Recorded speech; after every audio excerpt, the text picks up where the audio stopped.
faire des biotechnologies, c'est d'essayer de mieux connaître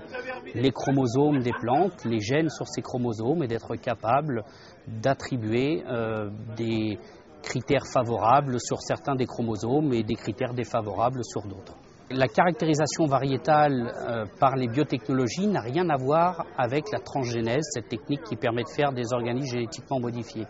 Dans le cadre du marquage moléculaire, c'est-à-dire la capacité d'identifier des gènes sur les chromosomes des plantes, nous n'utilisons que l'information portée par la plante elle-même, et la finalité de ces travaux correspond uniquement à retenir dans des futures sélections la part des gènes intéressants et d'essayer autant de faire se peut d'éliminer les critères qui pourraient être défavorables vis-à-vis de maladies, de tolérance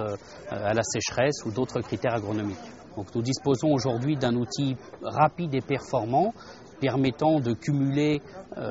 des critères génétiques favorables au sein d'une même variété sans bien évidemment avoir besoin de faire venir ces critères d'autres espèces, donc je le répète encore, sans forcément utiliser la transgénèse pour venir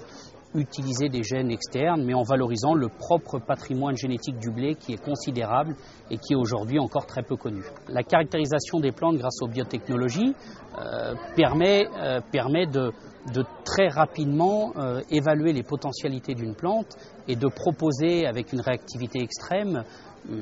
une plante dans un endroit dans lequel elle sera la plus idéalement située en termes de développement, en termes de climatologie, en termes de pression de maladie et d'avoir la capacité, je le répète encore très rapide, de se dire le choix variétal qu'il vous faut pour votre région, pour votre pratique culturelle, c'est cette variété et ce discours n'est pas uniquement basé sur un essai agronomique en plein champ.